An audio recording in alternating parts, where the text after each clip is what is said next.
is a 1-0. And on the ground, Swanson, he's got it to his feet, throw to first. There it is! The Atlanta Braves are going to the World Series!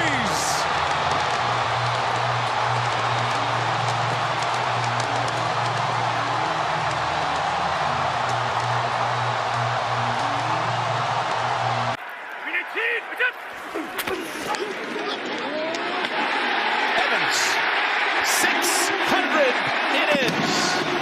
Oh, that was the 6 on the board. And this is lifted in the left field. It backs up Brantley. He makes the catch, and the Houston Astros are headed to the World Series.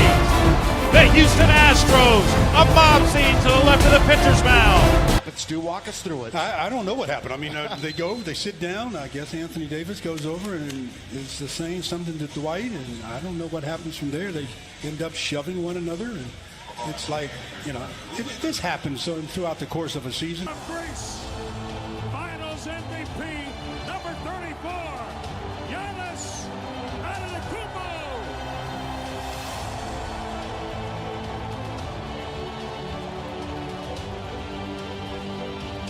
It's down from 5, ladies and gentlemen. 5, 4, 3, 2, 1. That's it.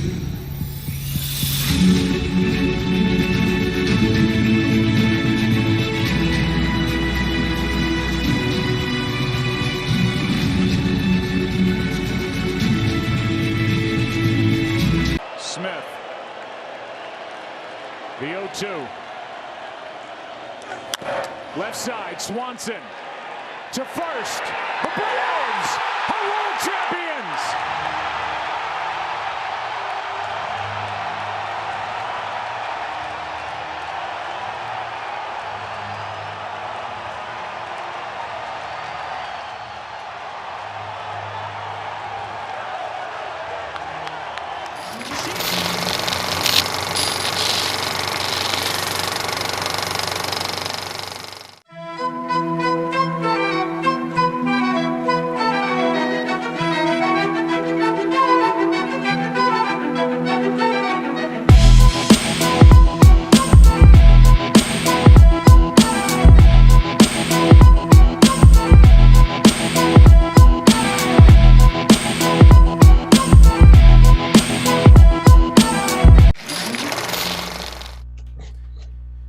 Hey, what is up, people? I am coming to you from virtual land, and we are back after a long hiatus. What you just saw was the 2.5, 3 weeks that we were gone. A lot happened while we were gone. A lot happened to the tune of it was just a busy championship and a couple of drama and fights that were happening. We had a little bit of drama on this show to the tune of just nothing wanted to work last week. We were supposed to come to you live last week.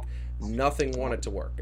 Nothing was going right. But after a week of technical paralysis, a week with meeting with the team, a week of me needing a refresh from everybody telling me, don't give up on your dreams, we are back and we are here, and and Wirecast and YouTube and Wi-Fi and hard internet connections be damned. We will not let that stop us, because bottom line is we're back and we're better, and there's plans for the future. We have plans that we're going to take Fan2Fan to another level in the new year, and over the next 8 weeks we are going to take a few breaks, but we're going to be live on air. We'll get to that schedule at the end of the show. But for now, I am Joseph Francis. I'm going to bring Heidi and Calvin along, who are also in virtual land. Everybody's in virtual land. I'm in virtual land with the Fan2Fan thing kind of going in the background. And one of the things that is happening, and one of the things that I love, is that sports never stops, right? And sports is there. But I want to give a message to the people out there who are streaming and the people who are kind of watching and doing the things they're doing. It's like, you shouldn't give up on your dreams, because this thing is not easy. If this thing was easy, everybody would be able to do it. And it seems like everybody's doing it, but there used to be a situation called YouTube. Now it's CorpTube. If you don't have 1 million subscribers, they give you no attention. And on top of that, they care about the advertising revenue. I don't blame them, because at the end of the day, a show a business, a corporation like YouTube, and when they're that big, is gonna do what it's gonna do. However, the little guys like us, and we are the little guys, we are the fighting sports underdogs right now. We're gonna continue to fight and climb that mountain. So we're going to get into a nice episode. We got a big episode. It's going to be packed. There's so much to get into. We got the biggest edition of sports fashion. There's some bad things happening. There's some good things happening. There's a lot of bling, bling, bling happening. On top of that, so much has been going on. The NBA started up. We are in the thrust of the 2021-22 season. About 7 games in for most of the teams. There's some games happening right now, even as we speak. We had a World Series win. We're going to get into the World Series itself and all the things that come in along with there. And then on top of that, we had the Chicago Sky capture their very first championship. I'm just going to let Calvin go on a rant about that. Now, Calvin, and bringing him in, what's up, my man? How you doing? And how's Virtual Land is cold. You know what? Virtual land is cold everywhere. I'm not gonna lie, because it's a little chilly out here. But I'm good, man. Can't complain. You know what? One of the things that I love about this, honestly, about Fan2Fan, yes, go ahead, is that we buy into our own hype, and I don't say that in a negative way. You know what I mean? You know how like some people what do you mean? Say it in a negative way, but because we like this. You know what I mean? Like if everybody could see how we are, when everything is going on and how it goes. Like, we get excited for the theme song. We get excited for the sports. We get excited even when we're talking about behind the scenes, what's going on. So I just had to kind of let people get the peek at how that is. Like we believe in this because we really like it. You know what I mean? And we like each other. That's true. So that helps. That helps also. That's true. Heidi, how are you doing? Because you're in virtual land too. Normally you're in the studio. How does it feel to be in virtual land? Well, I just want to sort of start out by saying that, obviously we're neglecting, and I didn't see it in the highlight reel, which is deeply disappointing, that Joseph and I got married.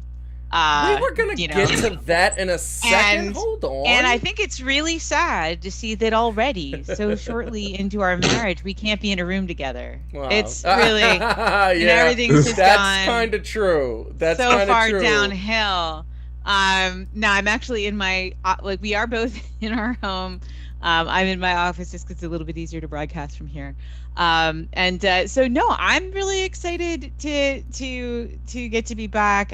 There were so many great messages from folks about us going off the air and not wanting to. I have learned so much. I have so much fun doing this. So for me, it's really exciting, and I am excited. I know you're going to talk about it later about some of the things we're going to be doing in the future. But we initially created Fan2Fan with a vision of going to a lot of live games and connecting with fans.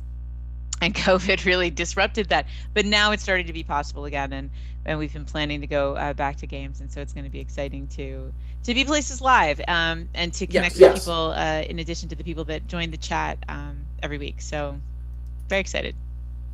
And I like that too. And I like that because at the end of the day, it's a good situation that it's going to toughen us, right? It's going to make us tougher, and it's going to make us better. So that's what we're basically doing. That's what is happening. I mean, even right now, we have 2 hardwired connections that are happening right now. And there's Wi-Fi issues. There's internet issues, not Wi-Fi. We're not on the Wi-Fi. Yeah. So that's just kind of the way it is. Heidi is she's connected into her computer. I'm connected to my computer. And Calvin has the best reception. That's amazing to me. Yeah, whatever, Calvin. Welcome to my world. What can I say? Francis. That's fair. It's true.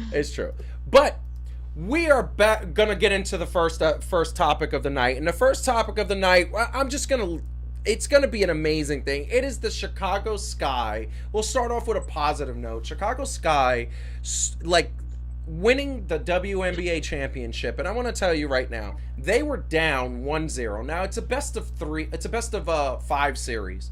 And first and foremost, I just want to say the WNBA needs to 100% get to a best of 7 in a championship round. That has to happen. I wanted to see more. I watched some of the games and it was great. I thought the other thing that was awesome, and I want to give the Chicago Sky to do, then I'm going to let Calvin just go ham because he has a crush and he wants to be Mr. First Candice and foremost, Parker. This is the bottom line. They beat what I believe is the best WNBA team in the Phoenix Mercury. The Phoenix Mercury is always in the Western Conference Finals. They're always like right there. They won a championship.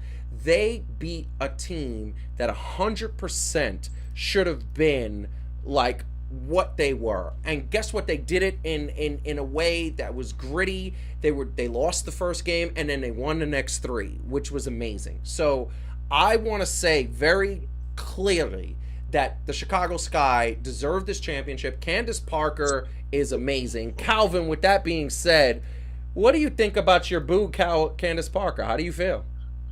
First of all, congratulations, boo thing. You know what I mean? We still gonna celebrate. I ain't have a chance yet, you know what I mean, to get with her virtual land and everything. Things been happening, but we gonna get there, boo. We gonna get there. You know what? Honestly, it was a great situation as far as like if you could write stories, you know what I'm saying? Like, and you know, Joe, like you produce, right? Like if you could produce something, you would probably put this right as at least a plot line in something, you know what I mean, for it to happen. Correct. So for her to have the career that she had, and arguably they put her in the top, she wants to go back home and she wants to win the championship. And it's like not only just doing that, right? A la, you know, LeBron did it when he went back to Cleveland.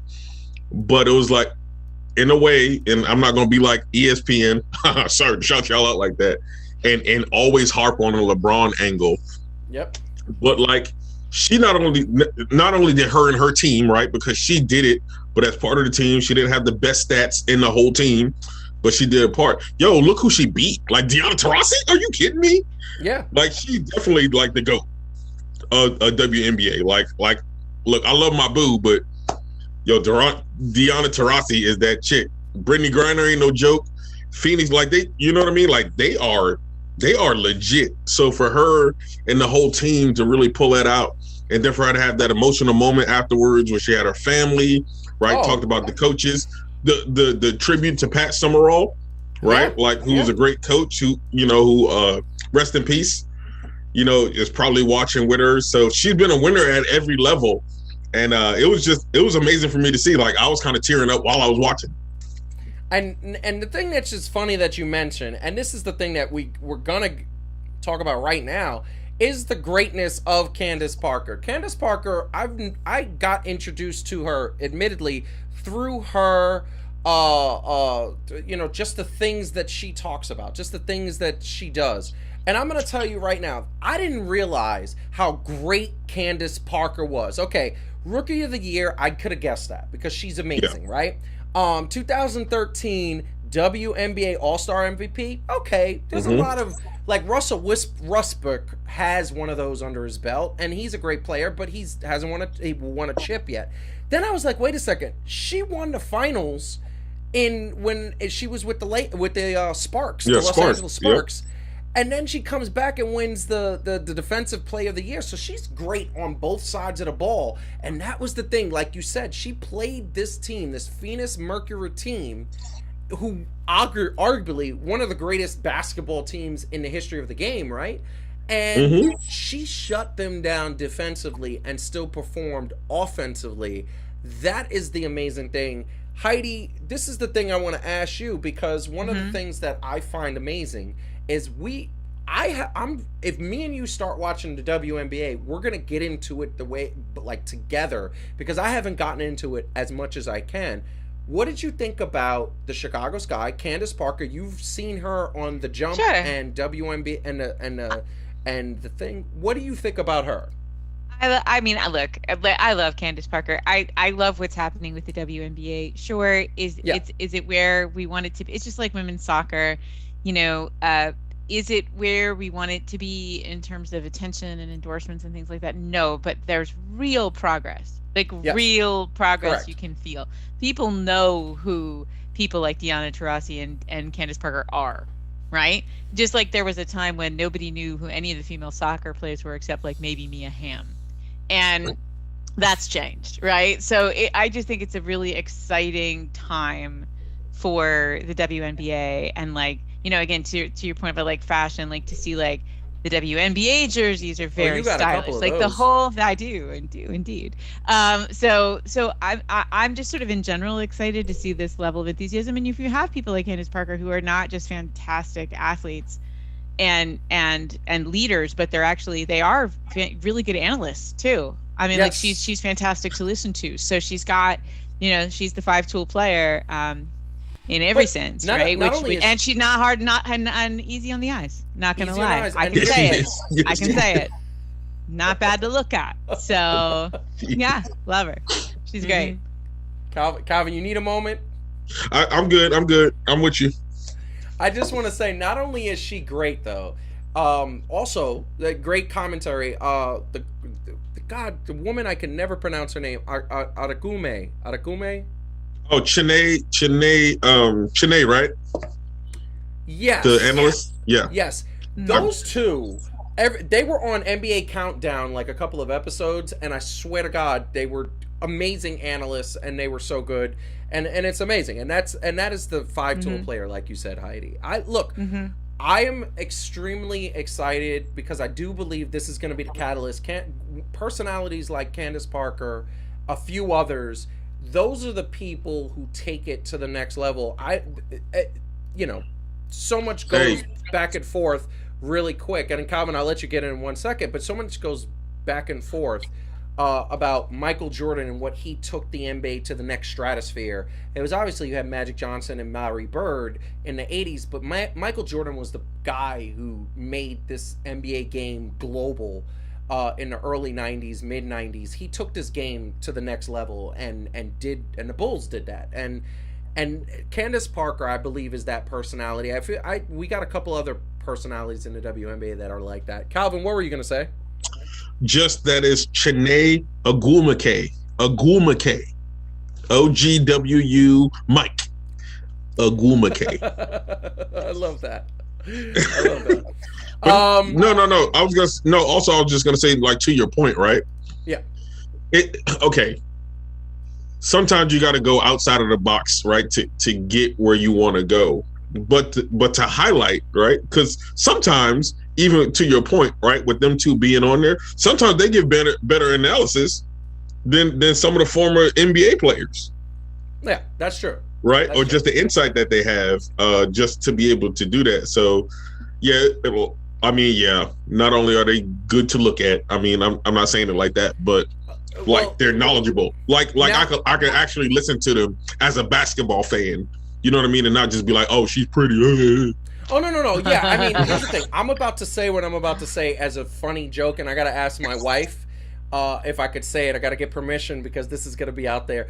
But first and foremost, as you know, as a wrestling fan, I don't like a woman could be drop dead gorgeous. If she can't wrestle, I can't mess with you. You got to be good at what you do first.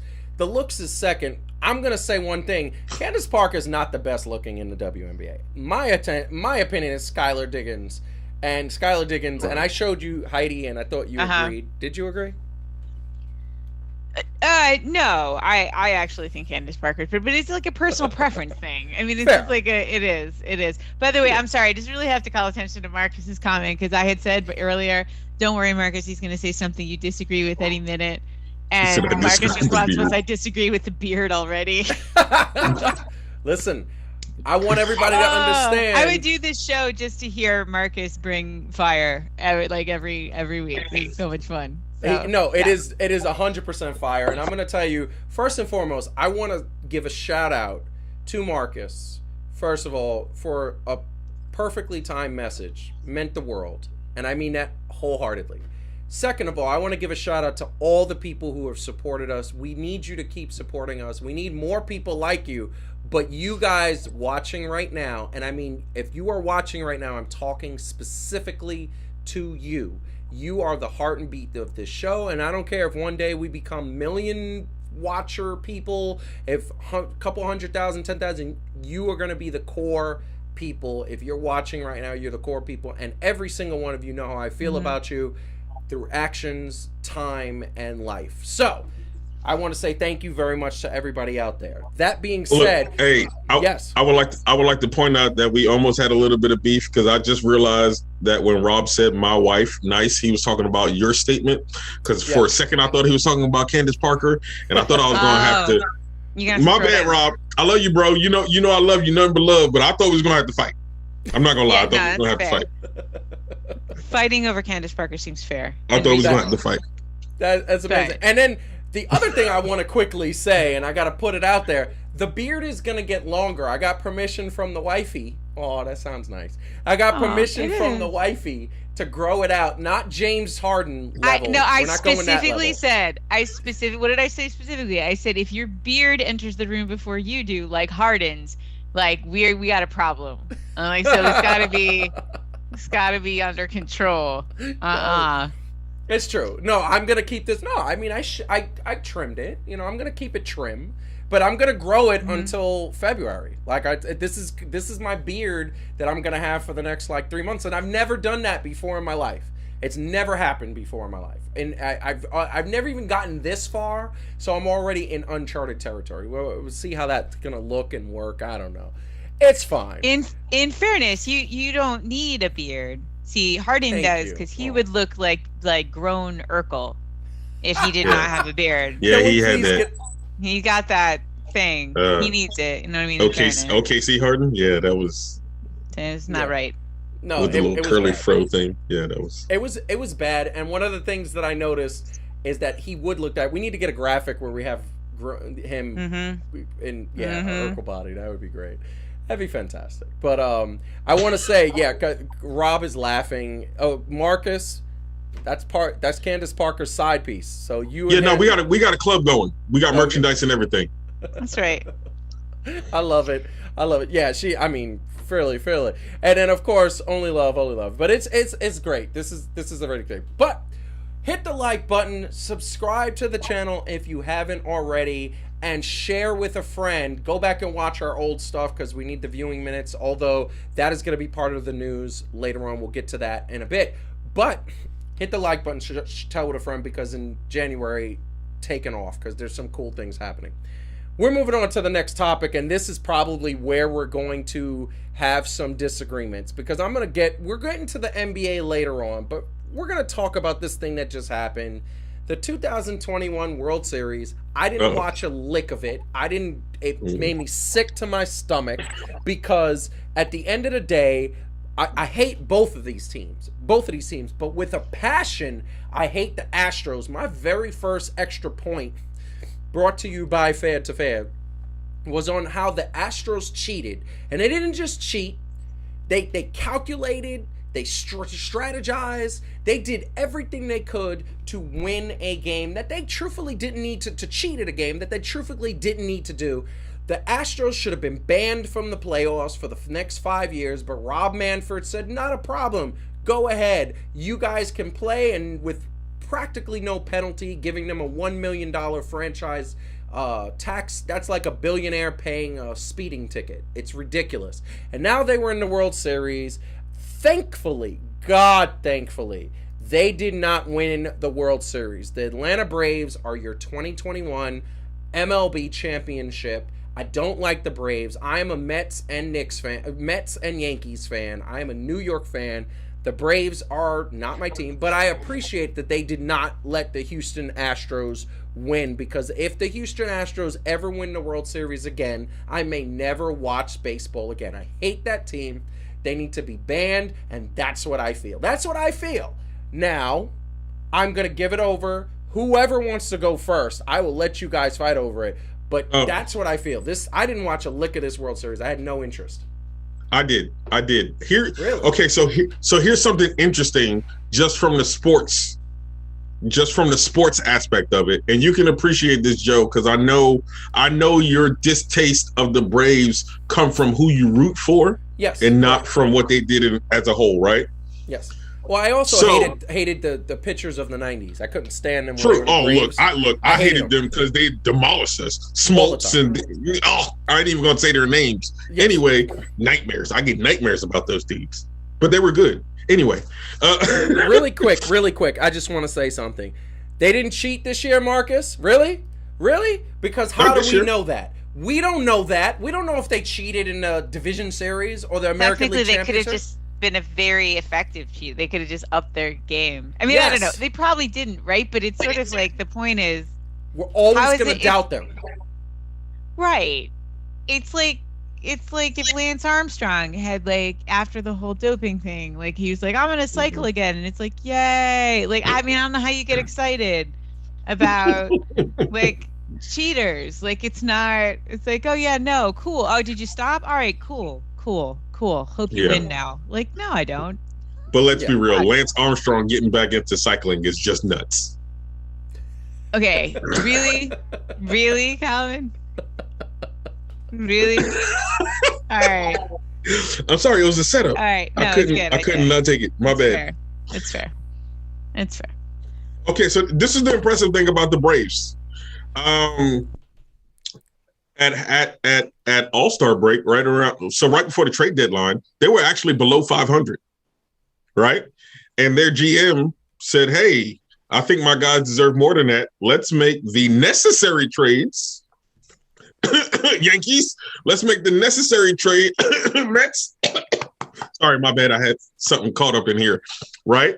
To compete to compete this year, right? Yes, and like the dudes that they traded for. Actually, I know you didn't watch it, Joe, but like the dudes that they traded for, I think one of the dudes they traded for, he had more home runs himself than the Astros had it as a team. Like he had 3, and Jose Altuve was. He had 2 for whatever, but still, just saying. Yes. Like it was just. I mean, so to your point, yeah, right. They stopped the Astros, which I think everybody, but people literally from Houston, maybe just literally on their team, actually, right, So- was probably rooting for the Braves. But it just goes to show what happens. Like we've been talking about with baseball, with primarily our home teams, what it looks like to make the right trades in the season, and under 500, bro. They were under 500. Listen, and I'm going to tell you something. You got a point. I get what you're saying. But here's the thing that I have a problem with. The first time they cheated, they went through great lengths not to be caught. Everybody does that. Bill Belichick did. Several other people that cheated. Lance Armstrong. When you have the money to cover Jay-Z. things up. Jay-Z. I mean- Yes. Till that album came out. Yeah, I know. Becky with the good hair. Becky with the good hair. Yeah. And the thing is that you go through that situation where you're saying, I'm going to make sure that I'm not caught, because they knew there was going to be consequences that were going to happen. Now, here's the problem. The problem is that they got the funds to do that.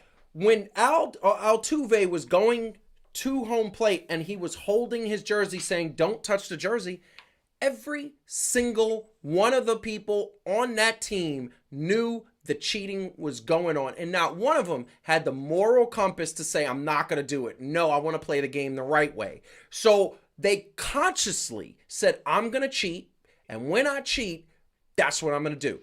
To me, that in any other situation would have warranted people getting fired, suspended, banned for life, fined absorbent amounts of money. It didn't happen. They got a slap on the wrist and said, don't do it again. What makes us think that this team is not going to cheat again?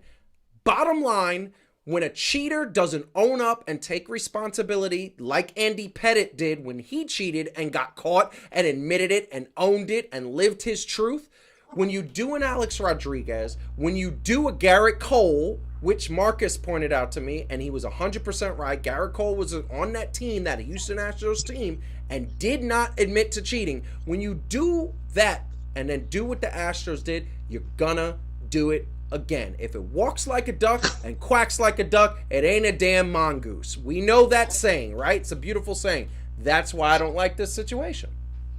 Well, I will say this, though. What would baseball be, modern day baseball be, without all of the cheating? Oh, it wouldn't be here.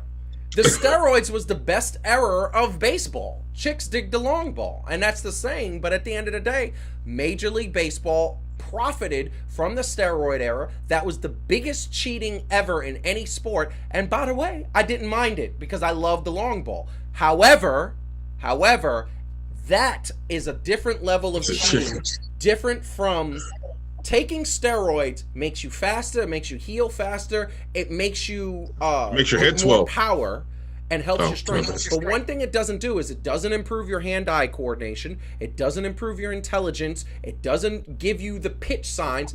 The Astros cheated in a way that every single game that they won could have easily been determined by the way they cheated. Steroids wouldn't have done that. Yes, it would have made some players better than others, but at the end of the day, it wouldn't have done that. And that's the problem I have. That's the problem that is just bad about this, is that the Astros cheated so way. And by the way, the Braves beat them. Great.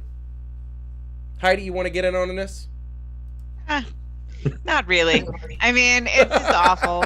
I don't even know what to say.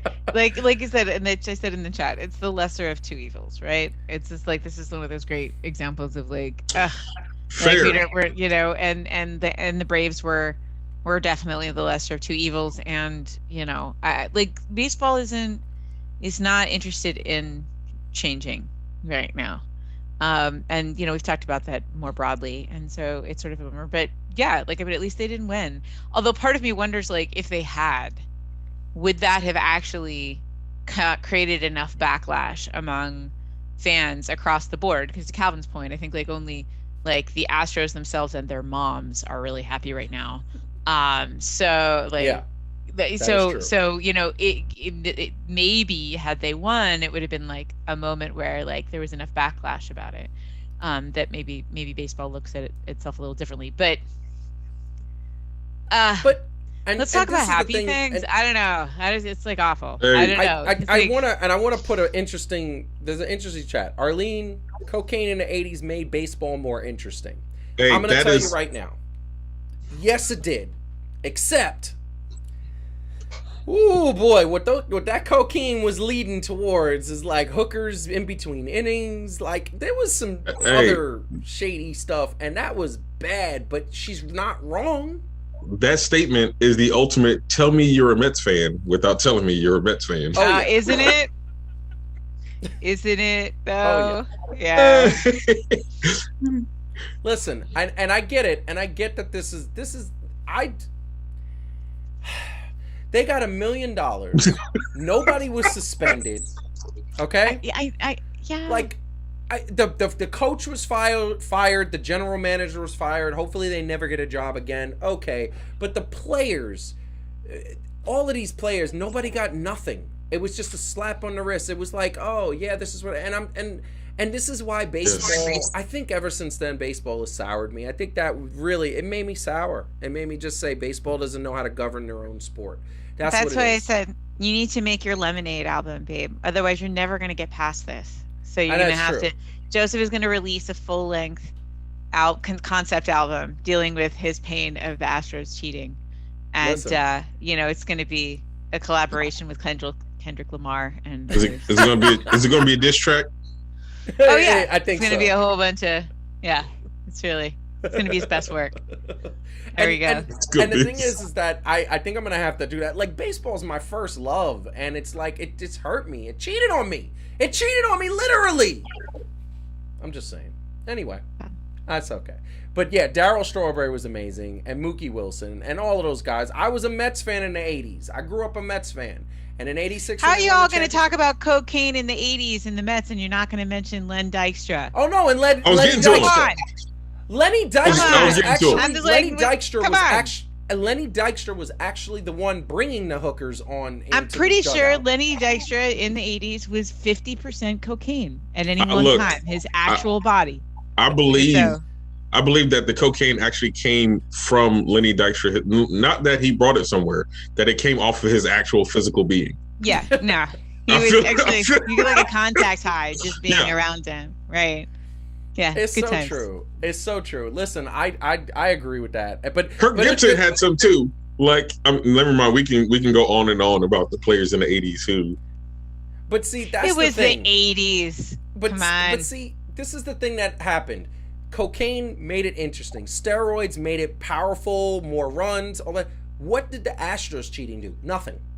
It just all right. Well, you got to bring it back spoiled the down game. again. I just want to say that not one of us has said cocaine is a hell of a drug this entire time, and I can't was thinking believe it. the willpower that it took to not do I know. it, and I ruined it for everyone. But it is a hell of a drug. Cocaine is a hell of a drug. You know what? You would think that's not something. You would think I that do, Rick James but- would have did a theme song for somebody in baseball in the 80s. Yeah. You know It they had to be would've- hanging out. Yeah, it would have been natural, right? Yeah. You guys got to make a movie about baseball in the 80s, and then you can have a Rick James soundtrack to it. See what I did there? Mm-hmm. I love the ideas that are coming here. Y'all are getting online, real time brainstorming, fan to fan here. That's what we do. That is true. We got a nice comment, but that's kind of cheating. Happens in all of sports. I can go to Washington or Eagles training camp, film them, and sell it to other teams. Listen to me. I don't. For what? Agree. They suck. Listen, I don't. And then, by the way, both those teams do suck. I don't disagree with that, but the problem is, and the thing I think she was that I'm just gonna naming say, teams she could get to easily from where she lives. Oh, in fair fairness enough. to Arlene. Fair enough.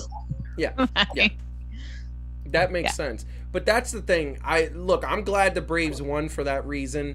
I hate the Braves, though. I'm not a Braves fan. So at the minute the Dodgers got eliminated, I was done. I was done with baseball for this year. So to be fair though, we wouldn't have known about this if somebody didn't snitch.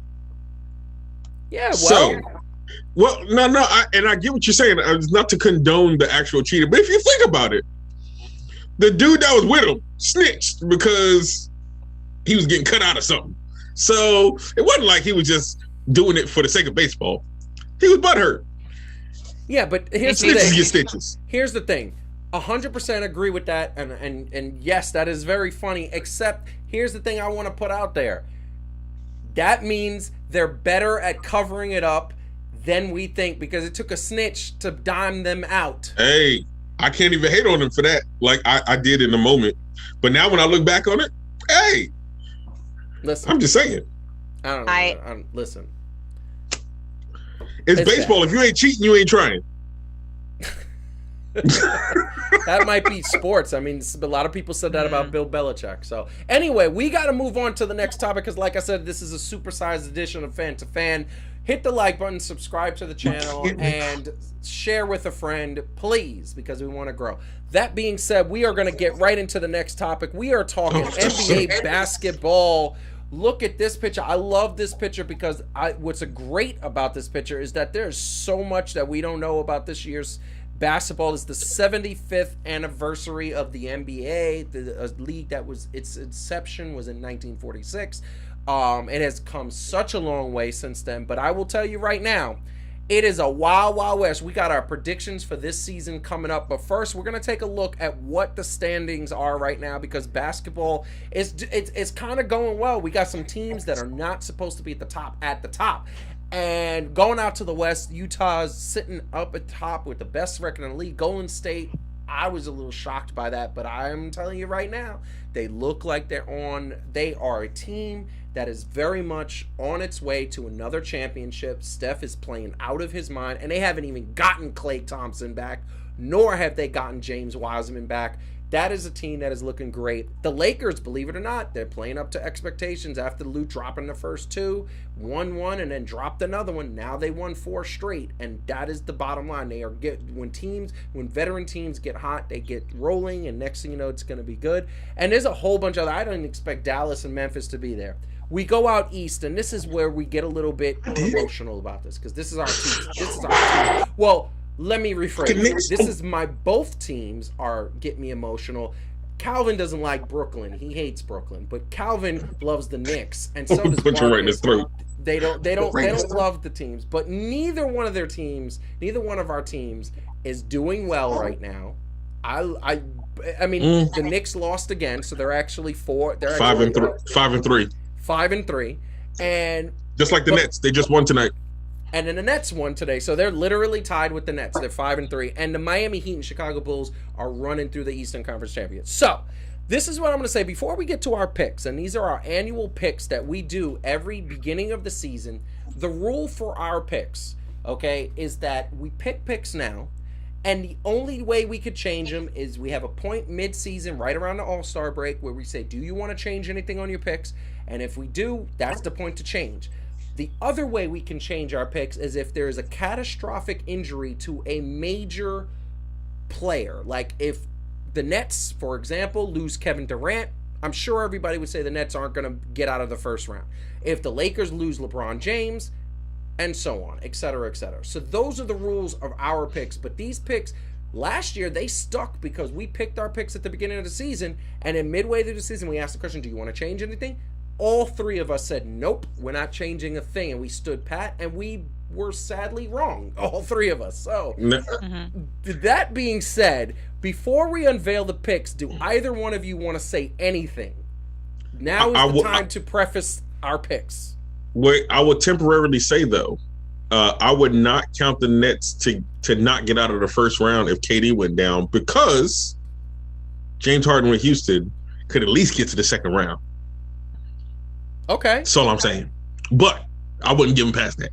Okay. Anything else you want to say before we give Heidi a chance to preface her picks? And I don't fully remember what I said, so I may have been high when I did the picks. No. You know, that explains a lot. Matter of fact, well, first, Heidi, you want to preface anything with for your picks? Well, just like, it's interesting. I went and looked up what the power rankings were in the 2020 season at this deep in, and didn't really have a strong relationship to how the season turned out. So I would just say, take all of this with a grain of salt, because we're not deep in, and a lot of teams, if we look at last season, a lot of teams really gelled eventually, but not in the beginning. A lot of teams gelled in the beginning and then fell apart. Yep. A lot of teams were great all the way through the playoffs and then were garbage. So, it's a little bit unpredictable, not even taking injury into account. So I'm just saying, these are my picks, but I'm not like dying on the sword about this stuff. We'll see. We're also a whole 5 games into the season. So woo! Yeah, no, seriously. Well, it's hard. It's hard, but with the information we have at our disposal, this is what we got. And the thing that I'm gonna say is that none of us picked Phoenix to be in the playoffs, barely. Like, I think we picked them kind of mid, and they ended up in the finals. This is what I want to say, and then Heidi, we're gonna put your picks, ladies first here. But the thing that I'm gonna say is that the whole fun of picking picks this early is to see who ends up being right. We were 0 for 3 last year. I will say I think we're going to be a little bit similar in some ways, but we'll see. Okay, we'll see. Go for it. We'll see. So I'm going to put Heidi's picks up first. And cool. The one thing I want to say is that I was very happy about Heidi's picks. Before I give her a chance to kind of walk us through her picks and what she was thinking, I was really impressed that the fact that you still hold the Denver Nuggets in such high regard, and oh my God, those Charlotte Hornets are thoroughly impressing you. So I want you to please tell us what you think, why you picked, where you're what, and what is going on. So tell us. So, without going into vast amounts of detail, I think Charlotte is poised to start to do well. They're gelling, they're both, and so that was and again, it's do I think the Hornets are going to go all the way? No. But do I think that they're actually a pretty impressive team this year? Yeah. To me, the Warriors, if somebody can beat the Warriors, it's going to be because there's an injury on that team. It's just going to be that, and more than one, probably. The Warriors look more or less unbeatable. I think it's going to be, and here where I get a little bit I still believe in the Lakers. That's why I wore this. The potential is there. I think that they are a new team in a lot of ways. So I'm hoping that it's going to work out for them a little bit. They're going to get a little bit better. I think in the East, I'm love the Knicks right now. I really do. It is hard. And I'm looking at it because it's this is the thing. part of me wants to say like the Knicks and the Heat, right? Part of me wants to do that, and I know I'm being like not cool to the Bucks right now. I don't care. You're disrespecting the Bucks so much. No, I'm not disrespecting. They did lose 3 in a row. Defending champion. Yes, I am, Wow. but I have a logic to that, right? Wow. Like They lost 3 in a row. So first of all, Wow. yes, that. Second, I think the Heat are having an incredible roster right now that's playing well together. I think the Knicks are playing incredibly well together. And just getting better and better. The Nets, on paper, are still such a good team. I still think they can pull it together. Harden had like 2 significant blows at the beginning of the season. All this nonsense with Kyrie, and then the fact that like one of his primary strategies as a player got taken from him, and he's adjusting, right? Like so I think the Nets can still do well, but I think that I'm like the Knicks. I think the Knicks are amazing. Now the Bucks. The thing about the Bucks is. Mm-hmm. I'm not trying to be a jerk, but I think that there were better teams last year, and they got sidelined. And the Bucks ended up looking as good as they did because a lot of teams didn't either kind of got sidelined even before the playoffs, or like didn't do well in the playoffs. Now I get that I'm sort of like I love Antetokounmpo, like I do. But I honestly just think as ensembles, some of these other teams are stronger. And so I don't think that they'll be in the finals. So the thing that I want to say really quick, and I want to throw this out here. First of all, your picks, very intelligent. I will say that the only pick that I thoroughly disagree with is the fact that you got the Mavericks so high up. I think their Mavericks are going to be trash. And I know that they're doing well now. I think eventually their teams are going to figure them out and figure out that this team is not going to do well. I don't think the Mavericks. I don't have any faith in the Mavericks. I think trash might be an overstatement, but I'm not like, again, I'm not like, that's not a hill I'm dying on for the Mavericks. That's why they're not at the top, but you know, like right now they're playing pretty well. And I love that. So now and love that you're giving the respect for the Knicks. When I put my picks up, I'm going to talk about the Knicks a little bit. Calvin, what do you want to say about Heidi's picks? Actually, I really like it because, I mean, and so with the Mavericks, it really depends on which version of Jason Kidd, the coach, we're going to get, right? Because we've seen their potential somewhat with Rick. Was it Carlisle? Yes. Carlisle, right? Correct. And we've seen the Pacers. I didn't know that. Yeah. So we see that they were pretty kind of one-dimensional, right, with everything going through Luka. But then here's the flip side. Jason Kidd is trying to implement something different, and it ain't working, right? I think he back to going like, yo, Luka. So it just depends on how everybody else can develop, right? And if Luka can somehow morph that dominance into making the rest of the team better, so he can dominate in a way that translates to wins. That's all I got to say about Dallas. Okay. And so, do you agree? So we're gonna get to your picks in a second, but the thing that I'm gonna be interesting about, and I just looked at this. I'm looking at them all right now because I have the benefit of queuing it up. But it's very interesting. There is one common ground that we have, but I'm gonna say one thing. Do you agree that the Denver Nuggets are gonna be as good as Denver Nuggets? She's got possibly in the Western Conference Finals. Like, if you're that high up on this thing, do you like Heidi has them kind of high up there? Do you agree with that? Yes, because this is why I got to say this. They start off pretty slow, right? They do. They start off pretty slow. Nobody really gives them no real thought. Then they're creeping up on you, especially probably for us, right? Because we're not in Colorado watching them as heavily as we can watch the New York teams or the nationally, viewed teams. So I feel like they kind of sneak up in Colorado. Well, when I was in Colorado, I was a lot more. That was the Carmelo years, really, and I was pretty high on them. But they kind of sneak up on you if you're not really paying attention to them. All right. Right. The next thing you know, they got like the second best record in the league, because that's what happened last year too. Right. And the year before that, they had like the second best record. You like, word? So this is the thing I'm going to put out there, and I'm going to put out there right now. We're going to get to Calvin's picks right now, and Calvin's picks. I don't even remember what he don't even remember. He's seen it a million times. I'm going to tell you something. Once again, top of the line. The Warriors are right at the top. But Calvin, I gotta admit, I gave you so much credit because you got the Brooklyn Nets at the top. And even though you're not a Brooklyn fan, you definitely are showing skills to do this. So, Calvin, please explain your picks.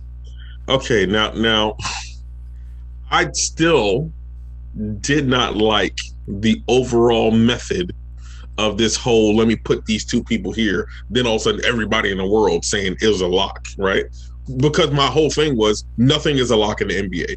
Whether it's whatever it can be, nothing is a lock, right?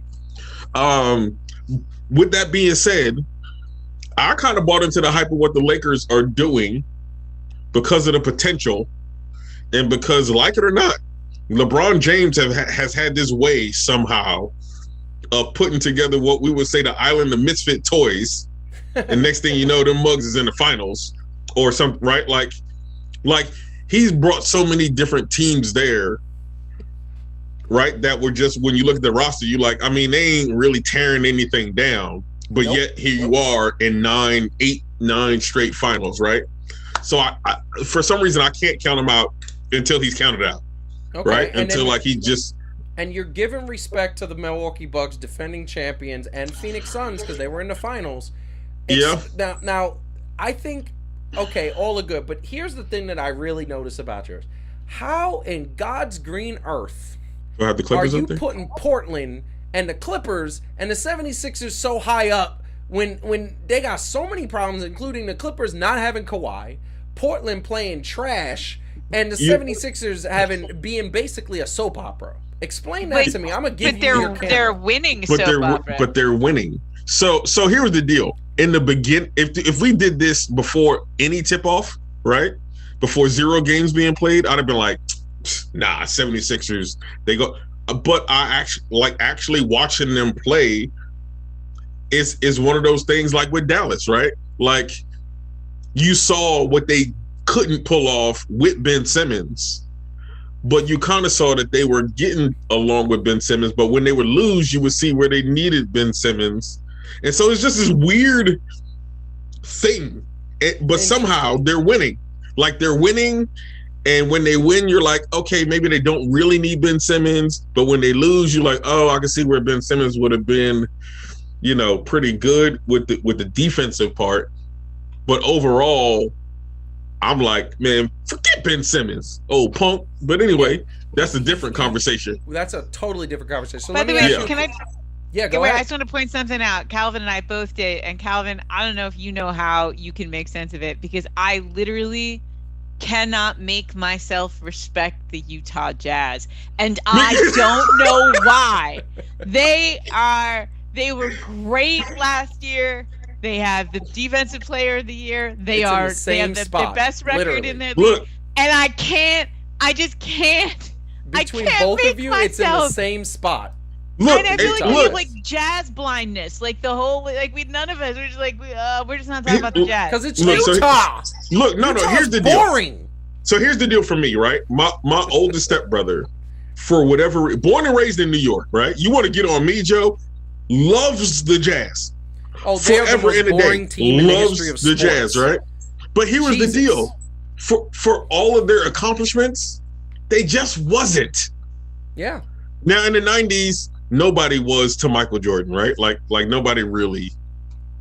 I thought that listen. I'm gonna say something right now about that really quick, because I just got finished seeing a stat that that John Stockton is the league leader of all time in assists and steals. He is true. He is the greatest point guard ever, and Karl Malone is the second best power forward ever. But the Utah Jazz is the most boring team ever. Can't do it. And this is the reason why they're boring. The Utah Jazz came from another squad. It came from another city. They got the Jazz name not because Utah is filled with music. It's because they took it from another city. That's not their identity. The Utah Jazz is the most boring, non-respected team in the history of sports. I know, but we forgave the Lakers for that. I mean, like, because the Lakers won championships. Figure. not. I can never pick them. And it's funny, we're not the only ones. I've heard Barkley like rant about this, like how come nobody puts any respect on the Jazz? And it's like, we don't know. You want to know why? Honestly, they lost to the Clippers. Yeah. Without Kawhi Leonard. Yeah. Yeah. Like, I mean, that's fair. So they lost. Really quick, Heidi, putting Calvin's picks back up because I'm going to give you guys. Now, I don't know why I got the Clippers so high. I don't know why I had the Clippers so high, but I don't know. I still respect it, even with a 2-4 record. That somehow because wow. With the 2-4 record, I still feel like Paul George is emerging. It's just he got to translate that into wins. 2-4. His numbers look good. But it's Paul George by himself. Exactly. By himself. That is not what he signed up for. He would have been better off staying in OKC if Russ stayed there. That's the bottom line. He stayed by himself. Really quick, Calvin and Heidi, is there anything else you want to say about his list that, is a little weird to you? No, nothing about it is weird. I mean, maybe I think Calvin might be slightly optimistic about Portland. But that could just be a proximity effect, and Dame. I love Dame. It's a prisoner. It's a prisoner of geography. Of course. Hey, you know what? I should have put Memphis higher. Yeah. Before you, sir, get on me about Memphis, just think about this. Yes. They have beaten Golden State twice. Yeah, I know. Yeah, they have Ja Morant. Ja Morant is a beast. He is a beast, and I'm going to tell you right now, and I'm going to throw this something, and I'm going to say. I love your picks. I love both of your picks. Really quick, Heidi, who are you picking to win to be in the Western Conference Finals? In the finals, the Western Warriors Conference Finals, the Warriors and the Lakers. So and Calvin has the same picks. And in the Eastern Conference, I think the net. And I realize this is a little bit of wishful thinking, but the Nets and the Knicks. Wow. And who are you picking in the finals? The Warriors. But Warriors versus who? The Warriors and the Knicks. And the Warriors beat the Knicks. Got it. Calvin. I think so. Yes. Who are you picking in the Western Conference Finals? Let's see Heidi's. Same thing. Warriors and the Lakers. Wnba at it again. Hashtag Wnba. Hey. And Eastern Conference Finals, same thing? I believe that I have I have the Nets and the Bucks. Yeah. Okay, and then who are you picking in the finals? To win it all. Finals. Oh, the Bucks and the Warriors. Warriors. Yes. Okay, and who's With winning Warriors there? The Warriors. The Warriors. Yes. Okay, got it. All right, love it. So now this is where I'm gonna blow some people away. I want to let all of you know to hit the like button, subscribe to the channel, and I'm gonna do the big reveal of my picks. I'm going to do a little shine on me right now. He picked OKC versus Orlando for the playoffs. You know what's funny about these lists? OKC ain't even you sure on it's not Brooklyn versus Brooklyn? No, OKC isn't even on here. That's the reason why. And I did that on purpose. Yeah. OKC, the Thunder are not on either of these lists because they are trash and they don't deserve. They are a lottery team. They're going to be 1 and they ain't even trying to win. They ain't even trying to win. They ain't even trying to. They're trying to get picks. They're just trying to picks. They're trying to get picks. They're trying to get picks. And the bottom line is I just said, whatever. I almost did that to the Cleveland Cavaliers and the Detroit Pistons, but I said, all right. Anyway, these are my picks. And the thing that I'm going to say about my picks is that I believe in the Warriors. Once again, I'm going to say right off the bat, the Warriors are winning the chip. If everybody stays healthy and Klay comes back even in a percentage of who he is, let me tell you something. This Warriors team playing the way they're playing right now is just amazing. They have no problems with chemistry. They know the system. They're well coached. They're well led. They got a superstar in Steph Curry. They got an emerging rookie in Jordan Poole. They got Klay coming back. They got a 7-footer that's coming back who's going to be amazing and did good things. On top of that, Draymond Green has found his playmaking again. And it's just, they are playing amazing. I think the Warriors are going to be tough to beat.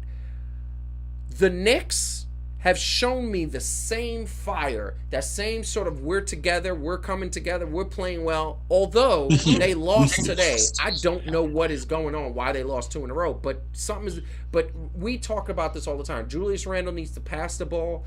Kemba Walker needs to establish himself a little bit more. R.J. Barrett's taking all the necessary steps. If they lose this year, it's not because of him. If he keeps playing the way he's playing, and Mitchell Robinson needs to get a little bit more offense, and he needs better footwork.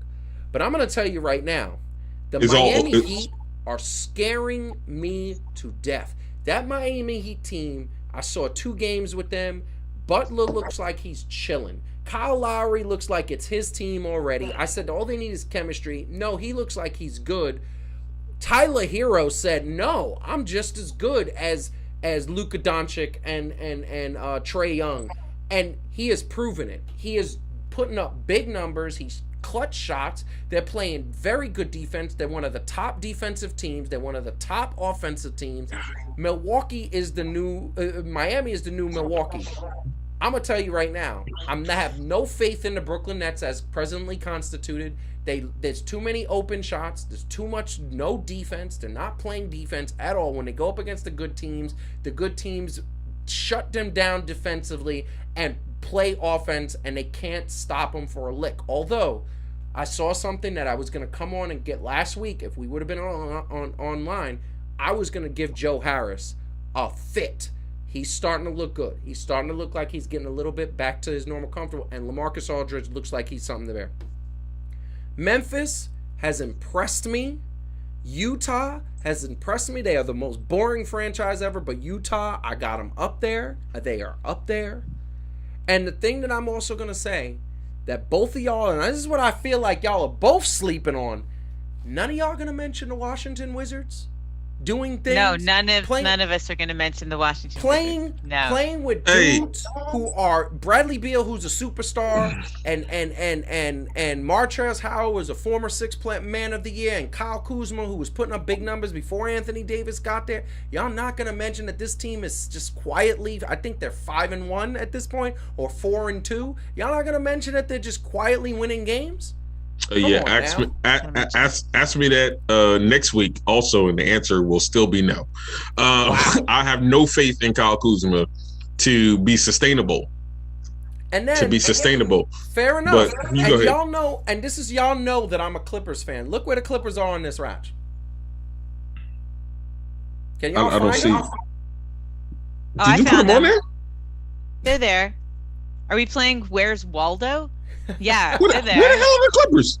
Oh, hey, they're right by Atlanta. They're right by Atlanta. Ain't gonna do anything. And who's above them? Toronto. Because let me tell y'all something. I'm gonna put my camera on, and I'm gonna make sure that I leave the camera on. For both here we go. Here we go. The let me MVP explain talk. something. Toronto is doing big things, and Pascal Siakam ain't even playing. For president, he should be the president and the prime minister. Toronto is gonna scare some people in the playoffs. They're gonna make the playoffs. They're gonna scare some people. I don't know. Y'all be sleeping on some teams. That being said, I'm gonna say my picks. My picks are they can't beat Chicago. That being said, if you looked at me, I think the Wi-Fi didn't let you look. Squeezed them all in a line. It's What'd like, you say? I'm just saying. I think it's frozen because I can't hear you. Oh, actually, I heard you, but what did you say? I said, I feel like Calvin and I had more of like a pyramid shape, whereas yours is like you somehow squeezed a whole bunch of them all in a line so that you could say like that you somehow have more teams at the top than Calvin and I did. I don't know how you did it. Calvin has the same amount. Checky. Look at Calvin. And by the way, I don't know. No, Calvin doesn't have a pyramid. Calvin has a house. I just felt like I was just similar. I don't know. I don't know. I feel like there's some shenanigans. All right, so you're saying, and I also thought, Joseph Francis, that in yours that you did not you had like, so wait, put yours back up again. I'm gonna put mine's back up. Okay, fine. I'm gonna put mine's back up. So what are you saying at the top of that? Because it kind of looks like you're saying you think it's going to be the Warriors and the Knicks. I'm saying. So let me break down the top. But you put the Suns and the Lakers right at the same level. You're going to have to pick a lane. No. Because here's the thing that I want to tell you. This is the way it breaks down for me. I'm picking the Warriors to win it all right now. I look at the We all Warriors are. team and they look good. But I'm going to tell you right now, I'm genuinely confused as to who is going to be in the Western Conference Finals with them.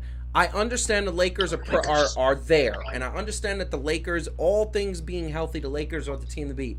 But the one thing I say is that the Phoenix Suns are starting to get their flow and their swagger back that they had at the end of the year. They started off the season kind of cold, and Chris Paul had 18 assists last night, and they beat a very good team.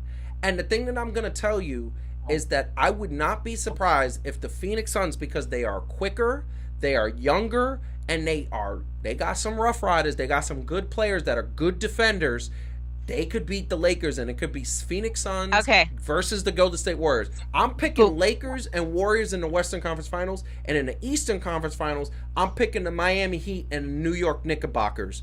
And I'm going to pick the Miami Heat going up against the Golden State Warriors, and the Warriors beating the Heat in 7 games. That is my picks. Okay. What y'all gonna say? Seems reasonable. I'm trying to. Okay. I mean, there's nothing outrageous about anything you just said. It's like, sure, that could be how it goes. Yeah, it's not like this is the middle of the year, right? Yeah. So it's not like we have much pushback on anything, because honestly, a lot of the especially the East, right? You look at a lot of the teams, and when they're good, they got a case where you're like, oh, I don't see how anybody beating them, right? And then, like, the Bulls is kind of the scariest team to me if you think about it. That's what I want to ask you a question. So we survived. How are the Bulls the scariest team when Miami's top 3 in defense and top 3 in offense? Because we just survived, and they just look really good. I'm not saying they the scariest to me. The Bulls, Miami's the scariest. Miami looks like they could beat anyone. We will see what happened when Miami plays Chicago. Hold on. Okay. You know what Miami looks like? Miami looks like a Pat Riley coached team. They look like they're not scared of nobody. They look like they're ready to come, and you come into our house. We'll go to your house. They look like they got everything together. They look like they have chemistry, and Kyle Lowry just got there. He just got there, and he looks like it's his team. Like he's running the team. And guess who just got to Chicago? DeMar DeRozan. Yeah, I understand that. But the problem is that the Bulls aren't a top 3 defensive team. They're top 10. I think they're number 7 or 8. But Miami's still 6-1 in both categories. They finding ways to win. All right.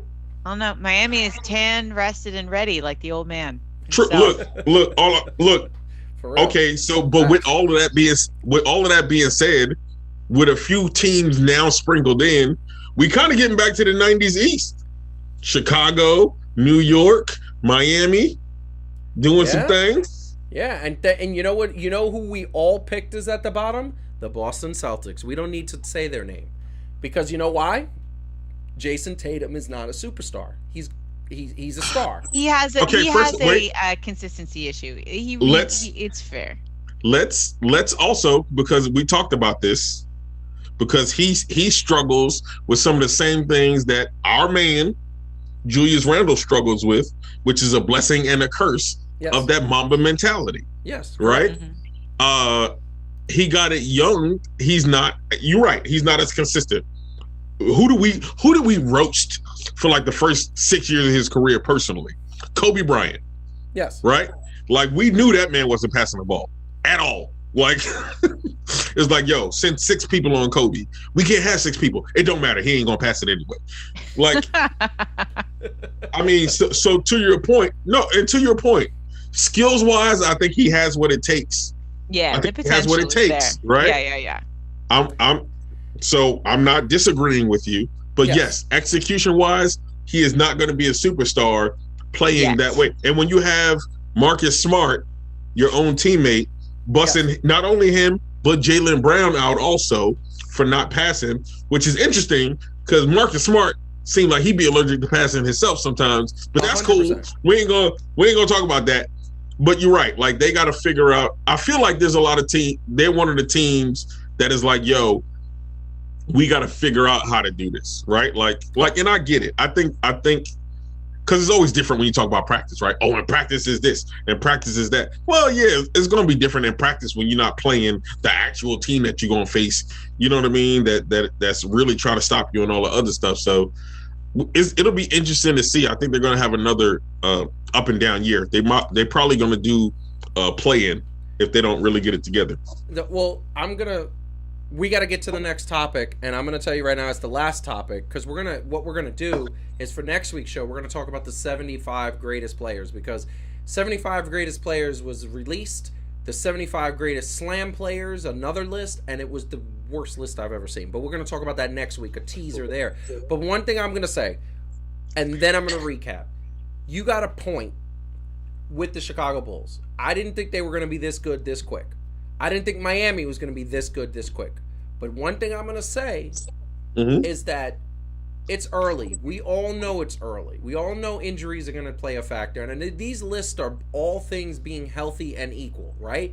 However, Milwaukee lost P.J. Tucker, and I thought that was a big loss. However, his brother, the other Antetokounmpo, is putting up very good defensive numbers. He's stepping into that P.J. Tucker role. Plus, he's averaging almost a double-double, which is great because he's getting rebounds. He's getting the 10 points, so they have players that I think Milwaukee is going to come. I think Milwaukee is going to show that that last year wasn't a fluke.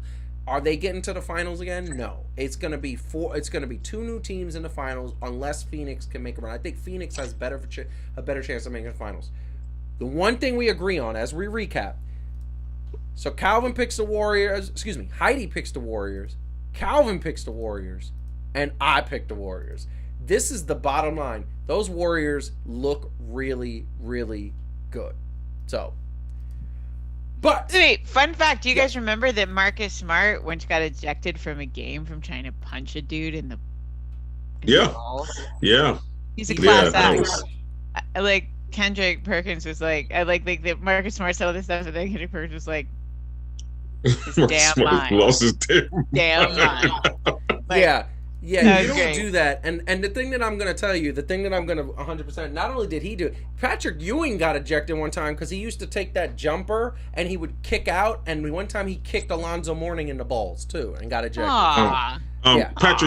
Patrick Ewing, low key, also remember back in the day, Charles Oakley had said something in the newspaper, and coincidentally, the next game, Pat Ewing hit him with an elbow in the eye. That's all. I'm not drawing any coincidences. I'm not a conspiracy theorist. Yeah, but he said something about Pat ate the mountain, and Pat had to set something up real quick to let him know. I love it. That little Willie lump.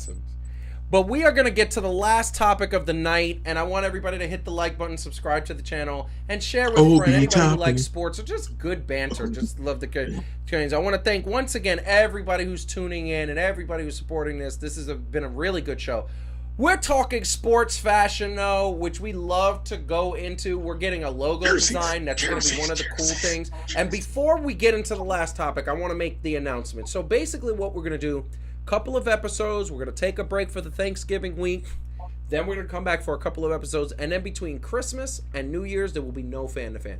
January 12th is going to be the new relaunch of Fan2Fan, Heat and Receipts, Extra Point, and 3 Things to Do, all 4 of our shows. However, there's a couple of other shows that we are in the process of developing, because one of the things that I really feel is that Execution Entertainment Media as a whole, we get limited by talking about sports. I love sports. We get limited by talking about sports, though. We get limited by talking about wrestling. I love wrestling. We get limited by talking about self-help and 3 Things to Do and daily things. I love the stuff that Heidi talks about. But we want to talk about so many other things. Comic books, anime, movies, music, all of that stuff. We're developing that right now. So that's going to be more of a topical show. There might even be some political discussions. Heidi will not be involved in that because we don't want her getting in trouble. However, that being said, it's going to be interesting things. Heidi, do you want to say anything about that? Oh, yeah. We have no shortage of opinions, I think is what Joseph was trying to say. And also, we recognize a lot that we, in our like we really love getting to take advantage. Like we had Marcus on the show. before we went off for our little break, and it's like so great that we have people that we can like bring in and like different voices that can get heard. We have a lot of friends who know a lot about a lot of different things, and so branching out into other kinds of topics allows us to bring some of those other voices to the table too. So it isn't just the three of us, even though obviously, even if it's just the three of us, it's dope. But we have other people that we can bring in and sort of share more points of view with all of you and engage with other kinds of fans who, may not be into these topics. I mean, although who doesn't like self-help, right? I mean, right? We're all broken. But anyway, just saying. So yeah, very excited about all that. Calvin, you want to say anything about that? Well, one, I'm on the show for free therapy, so I don't know if y'all knew that. No, just this is actually how I pay for it. After every episode, Calvin and I have a session where we talk about how he feels about what he did. It always ends with her telling us what our first show idea was, and that's Man Up. So no, there's that. That's actually kind of factual. She said that to you quite a few times, though. Yeah, true. I have not. You stop it. I am very loving. That's true. She only says it face to face, which is fine, which is better, which is a lot better. Exactly. It's true. Also, join us in February when I'll be coming from Joseph and Heidi's kitchen with my new show, Fat and Free. Nice. Calvin and my son Max are going to be launching a show dedicated exclusively to bacon, egg, and cheese. It's Calvin and Max's Bacon, Egg, and Cheese Adventures. Yes. Across the country. So, if you like bacon, egg, and cheese, let me tell you. Oh my God! First of all, you just gave us a show for a new idea. I would love that. Oh my God! You'd see me. I'd have a couple chins at the end of the road trip. Great. There's nothing wrong with that, but it's just the point. I would love. Oh my God, Calvin and Max talking about food. I think they could talk about food for like hours on end. Yeah. I don't know if I got anything on Max though. Like I thought my food game and the knowledge of it was pretty good. And I met young. You know what? I can't even start to talk about how much of a food savant that boy is. No, if y'all love grilled cheese, come see my man Max. Fair. No, it's not fair. Because the reason why he is all he could do is eat everything. Me and you got to watch what we eat. Fair enough. Okay, babe, but in fairness, you did at Max's age do things like take out one of those like White Castle 30 burger thing. I mean, you had your day. Delicious. Is my point. You had your day. And for those that don't know, and some of the people watching may have been there actually, I want to say, we ordered White Castle and we got a 30 pack and I ate like 20 of them. And 30 packs of tacos from Taco Bell and like 8 pizzas. And I have heard the legends. I have heard the tales. I have heard the bard sing. Toss a coin to your Francis. You also heard. Yeah, you also heard the people who had to try to fight for crumbs after he was done eating. Exactly. It's like that's why Dennis is like slender because like he was always just trying to. Don't make me seem like why he's like all fit because poor Dennis. Poor Dennis, he can never get into the food. That's why he's like svelte, like he's all in shape. We got you, D. We got you. We're gonna send something. Care package. We're gonna help you out. No. Joseph is a very sharing person. Those are all jokes.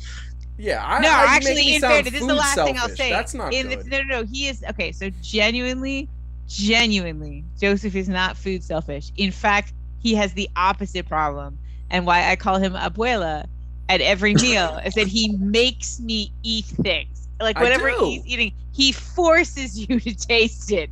It's a sickness. I went from being a food selfish person to a food terrorist. I don't know. You are. Yeah. You're you're some sort of food warlord. That's horrible. Anyway, we're going to move on. No, we're moving on because you guys are just taking it wrong. All right, let's talk about fashion. We are talking about sports fashion. And one of the things that is really awesome is that right before an NBA game, you always see the NBA players walking in and they have an expression of fashion. I think it's so much better than back in the day when they had this looked all boring. They all had these big Steve Harvey suits. And I didn't like that. It was a little boring. But this is the other extreme.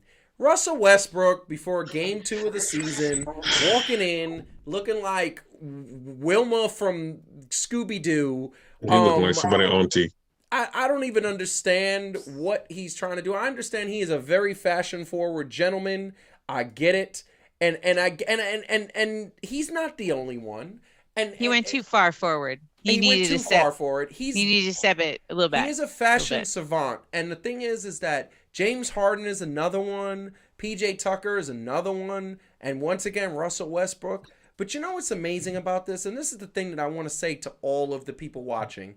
We're not judging. We're just trying to figure out what we were thinking. What they were thinking. But he's not even the worst, people. You know what's bad about this? The worst is LeBron James. Why does not my man look homeless here? Why does he look homeless? Why does he look like he just went to the Salvation Army and picked out whatever he could wear? Like, if you're going to go to the Salvation Army, pick something out that's like something nice. And they have nice clothes there. I don't know what he was thinking right here. And I don't get it. I don't get it. I'm not going to defend that particular outfit, but I don't think it's fair to say. So I want to back up. So it is not fair to say that LeBron James, generally speaking, looks like he lives under a bridge. That is not true. That was a bad choice. Russ Westbrook looks like he is auditioning for Chris Tucker's role in like The Fifth Element. Oh, yes. Love the reference. Yes. Yeah, so he's, and again, I get he's fashion forward. And in the same way that I do not understand Kanye's shoes, I do not understand Russ's choices. And we may all look back someday and go, look at how brilliant he was. But I think to say that he is a savant implies that he is consistently making good choices. And I do not get on. Wears looks demented. And it is not flattering and it is strange. And weirdly, I have seen him wear a very large number of like those vests that construction people wear. That's like a thing. Yes. He likes those vests. Like, I'm sorry, that's not a fashion statement. That's a Halloween costume from Ricky's. I don't understand. So I just want to say, I think LeBron usually looks better than that. I think a lot of these guys, they have some hit or miss times. I think Russ pushes the envelope on purpose. That's great. Power to him. But a lot of the times it's not anything. I mean, if you ever put that on, I'm not leaving the house. I just want to say, I think LeBron James said because that was before game 2. It was the same day that Russ Westbrook wore what he wore. I think he just said, we lost that game. We shouldn't have lost. I'm just going to put on what I could find. That's what I think happened. Calvin, what do you want to say about this? And then we got 2 other sports fashion that we're going to go to the happy version. But what do you think they were thinking? What happened here? I feel like LeBron got challenged by his kids because if I was not mistaken, wasn't his pants tucked into his socks? Yes. Okay. And I'm pretty sure, right? Like that whole outfit costs more than what I'm gonna make this year. Man, so I can't fully. You're 100% right. That obviously, I'm sure. I get it though. It's amazing, but I get it though. I don't know why ain't nobody gonna talk about what Auntie Russ was wearing. Okay. Look. I don't know why Auntie Russ was walking out the house like that. And you know what the thing is that shadow makes him look like he has some like sassy too, like like Auntie Russ was working with some things, right there. And I don't have a mind. Listen, and I want to put this out there: they could wear whatever they could wear, and it's amazing. But I'm going to tell you, like they could wear what they want because it's be comfortable in your skin. But God, okay, that Russ Westbrook one, you got to put it up again. Calvin, do you remember Lamar from Revenge of the Nerds? Lambda. Yeah, and Omega Mu. That is who that looks like. That looks like an outfit Lamar would have worn in 100%. 100%. See, done. Done. So that's what it was. That was just throwback. That was a throwback to a classic, Revenge of the Nerds. That's right. All right. Look, I'm not gonna lie. I didn't recognize it because he didn't have the javelin that bounced. All four of them. I watched all 4 of the Revenge of the Nerds, which, by the way, as we said, Heidi, before the show started, we could never watch that again in public anyway. Yes. Because they would have definitely been canceled. And I'm going to tell you right now, and I want to put this out there, and I want to say maybe he is fashion forward, because I didn't get that until you said it. Yeah, listen. Now all of a sudden that outfit looks amazing. It looks like he knew what he was doing, and clearly we didn't. So I'll just leave it there. We are going to go to the PJ Tucker. Yes. Real quick, I just wanted to say PJ Tucker looked like he a little bit too tough for basketball wise to be wearing that outfit. No, you're right. You're 100% right. He should not. I don't think that fits where his facial expression was. Yeah. Whereas, like, James Harden looks like he's on his way to eat some wings at a certain club, and Russell Westbrook looks like he's a bouncer. He looks pissed, and he has the right outfit on for what his facial expression. But PJ Tucker looks like he's mad, and maybe he's mad that somebody made him wear that outfit, because like he just looks mad, and he shouldn't be wearing that outfit. Like, that's just my thought. But we are going to go, and I'm going to save the nice bling-bling for last, but we're going to go to the 2021-22 city jerseys. This is exactly, they did this last year, and one of the things that was awesome is that last year I thought there was like 2 or 3 jerseys. Let me tell you something. Right now. I'm going to say it right at the top. I only like 2 jerseys on here. I only love 2 jerseys, and I love three jerseys, and I only like 1, and the rest of them are trash. The rest of them are garbage. What? I said he got 2 phones. Anyway, one for the play. Now, Heidi, Calvin, we're looking at these city jerseys. Are there any that, first and foremost, I think we all agree the New York Knicks finally have a city jersey they could be proud of. Do we agree on that? Yeah, that was actually one of the ones that I thought was stylish. Very much. And what about and what else? Anything else shot at you, Heidi? The Raptors is hot. The Raptors one is hot. I don't mind that one. Like totally, I don't mind it. But I'm just looking at him right now. I don't like a lot of, by the way, I thought that Phoenix was just a disappointment. It looks like last year's. It's the like same I can't jersey. even tell. I can't. It even looks like tell their how actual jerseys.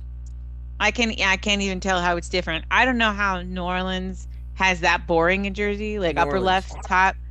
Like that's terrible. That is terrible. You know, it's horrible. The Bucks looks like normal, except they put a little bit of weird purple on the side, so that's a little bit boring. I don't mind. I don't mind Charlotte. I don't mind the Lakers. I really actually like Golden State. That's the other one. It was really the Knicks and Golden State. I thought that wasn't bad. But when you compare it to, like, you know, the city jerseys that they launched with, you know, the sort of Latin gang calligraphy for the Clippers, with the you know the spray, like the tagging style for Brooklyn. When you compare, this feels like a snooze. Like this season just feels like nobody really tried. It feels very like hard. They just mailed it in and said, "Oh, let's just take those same one and over." I'm gonna let Calvin go last because I'm gonna say I love the New York Knicks jersey. I love the Golden State Warrior jersey. I actually do love the OKC jersey. The only thing I don't like about it is it's white, but it looks like a white silver type. I feel like you could only wear that in the summertime, though. That's the problem with that. And then I like the Nets jersey. I don't love it, and I like it.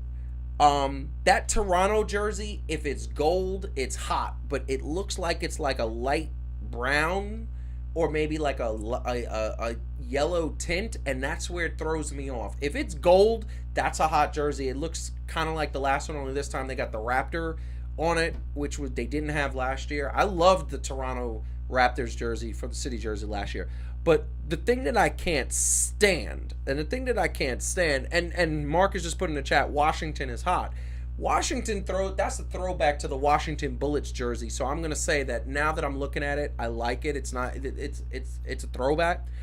But I can't stand The Houston one looks like it's just pinstriped. It's stupid. The Miami one looks like it belongs in a cartoon.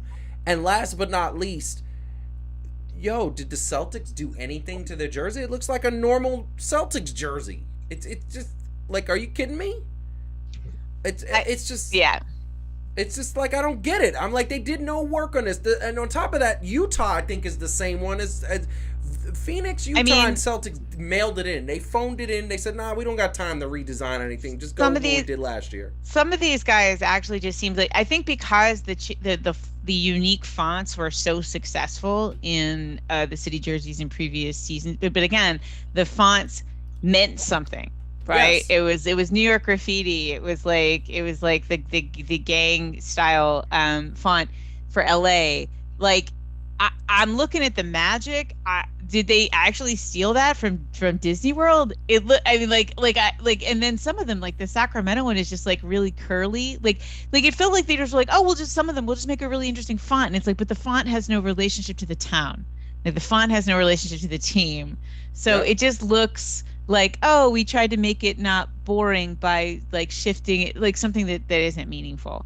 So it's a shame because I feel like there's so many talented designers, and I just cannot believe this is the best they can do. I'm gonna Calvin, I'm letting you get in because I know you're itching to get in here, but I'm just gonna say, Marcus says Houston throwback to the championship years. I get what they did, but I think they screwed it up because if the old Houston jersey, and Marcus, feel free to correct me if I'm wrong, Calvin, Heidi, correct me if I'm wrong, didn't the stripes go through the Houston? I feel like it looks like... I think it did, yeah. Yeah, and it looks like the Houston and the number 8 is like a patch. It went over, weird. Like it went on last. Yes, like they forgot to put it on, and they said, I'll just put a patch on it. Calvin, what do you want to say about these jerseys? First of all, especially with seeing these jerseys, I feel like the Jazz need to give New Orleans back the name. Yes. Right? Because when you think about it, first of all, New Orleans is the jersey is boring. Yeah. Right? Anybody that's been around New Orleans knows, though, that it's so live. Right? Yes. And so when I see it, I'm like, oh, the New Orleans Jazz, like the things that they could do with that, as far as like, representing Mardi Gras and all this other, look, yeah, Utah need to give it back and do something else. And does the Heat one looks to me, it's like bottom right. The Heat one looks to me like it is a ransom note. Yes. Like did someone You know what? Oh my god. Hold on. You know what it looks like? It looks like one of the characters from Who Framed Roger Rabbit kidnapped somebody and put a ransom note, and that's what that jersey is. It was me, Eddie. Yeah, it's a little weird. When I killed your brother. I mean, I feel like the overall grade for me for the whole class, if it were a class project, would be a C. Even though there is some A work in there, I would say that it's a C as a class. And I'm gonna go with that because especially given it's the 75th year, so y'all was doing everything else, trying to do it big and all this other stuff, and so we like, okay, the city jerseys. All right. Did you get this from the slum parts of the city? Like you didn't get it from the good part? Like I don't even... Yeah, I felt like if it's a city thing, right? Like you can make some of these a little more vibrant. Okay, a lot more vibrant. You know what is amazing about this? And I'm looking at the Spurs jersey. I feel like Miami should be the Spurs jersey. They should put Miami on that, and then that's Spurs. Like that's not Spurs colors. I am confused about some of the color choices. I don't mind a departure, but it should be consistent with the vibe. The Spurs look like the old Pistons one. Yes. Right. The Miami should have at least El Fuego or something like that. Come on now, it's Miami, B. This is the thing that's like. This is the thing that I'm not understanding. Also, that I'm just looking at. Does somebody want to tell me what the one next to the Atlanta jersey is? Because what team is that? Because I don't even know. They don't even make that obvious. The one in between. Wait. It's Memphis and Atlanta. The one in between Memphis and Atlanta at the top. Oh. Does anybody know what that is? That looks like the Washington football team. That looks like the Redskins colors. Like I can't even see it. Like it doesn't even. I don't know who that is.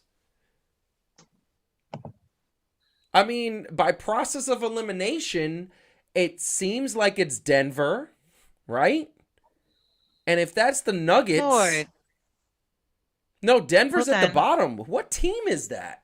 I'm going to find out for you. It's the Cleveland Cavaliers. Wow. I'd be so mad if I was a Cleveland Cavalier fan. Wow, that's Memphis. horrible. Oh, yep, sure is. That's trash. You Wait, can't even what is- tell that that's a Cleveland Cavalier jersey. Why And is the Marcus says Sixers they like went this? over budget? Yeah, I mean, Yo, clearly a lot what- of these teams clearly did. Houston, he was talking about Houston's jersey. Yo, why is the Sixers like you could put the Liberty Bell or something. You put Sixers. Like, I know, but and the thing on the side, like that looked like what was the old game that they had that was a circle and you would press the colors down? That's what that looked like. Yes. This is Simon? Yes. I love Yes. Simon. We ain't even go. Yeah, I love let's Simon. not go there. I'm gonna tell you right now, I am happy that the Knicks finally got a jersey. That's amazing. I'm happy that the Knicks got a jersey, and I want. Listen, I need. I have Hold a on. Derrick Rose jersey. I need a RJ Barrett jersey and a Randall jersey. I need those, but Yo, did the Lakers in Sacramento switch? yes, they did. And I didn't know about it. Yes, they did. Clearly. And the Lakers All right. jersey, actually, I like the color, except that it's not the Lakers. Like, Except it's Sacramento's colors. it's Sacramento's colors, which that used to be a rival of theirs. Why would you use that? I guess they're like, you're not a rival anymore. Right? Okay. Disrespect. and Calvin, and we already said, what's your favorite one? It's the Knicks, right? It's the Knicks, yeah. Knicks Not is just the because they're Knicks. the team, but the Knicks is hot. Yeah. Very much. We're going to get to the very last moment of sports fashion. It's just a quick one, and then we're going to wrap up the show. But I want to thank everybody for joining us tonight because it was an amazing show. It was good to have a supersize. Next week, we'll be back at 9:30, and it's going to be a smaller version, going an hour, and we're going to have some fun there. But that being Is it Marcus said, in shoe jail? oh, well, no. It's the bling. Did you see the Milwaukee Bucks ring that I have up on the screen right now? This thing, this ring, I gotta say, I would not even mind the deer being on my hand like that. Look at the diamonds, look at the engraving, look at the detail. Wow. What do y'all think about the ring? I'll tell you. First of all, it's a transformer, okay? I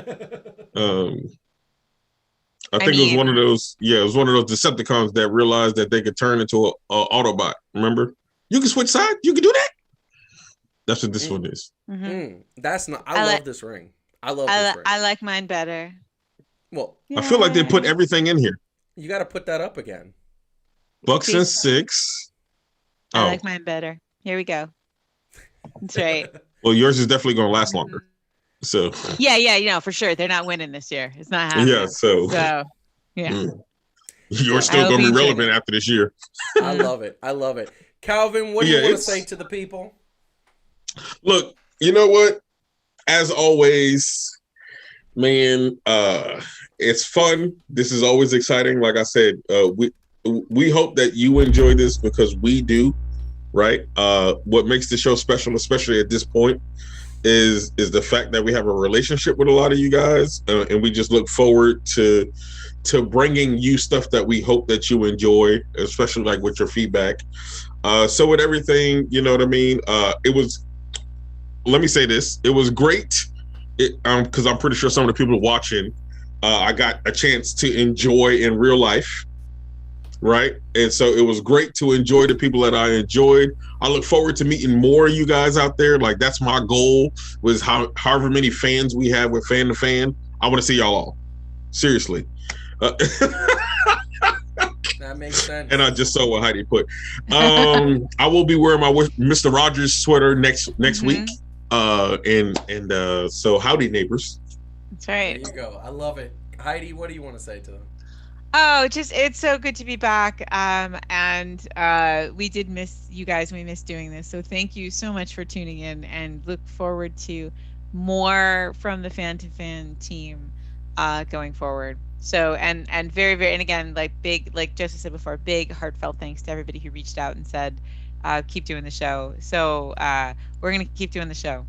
Thank you all so much. I love it. That is 100% true. It was great. We are nothing without the fans who watch us, nothing without the fans that engage on social media.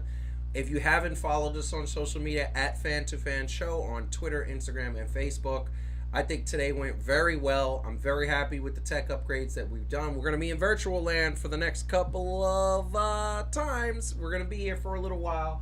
But in the meantime, we love you all. We are going to bring back next Wednesday. And very much have a good night. Get into some sports. Whatever sport you may get into, whether it's sports fashion, whether it's sports in general, whether it is just what it is, it's a good thing. We love you all. Have a good night. Peace!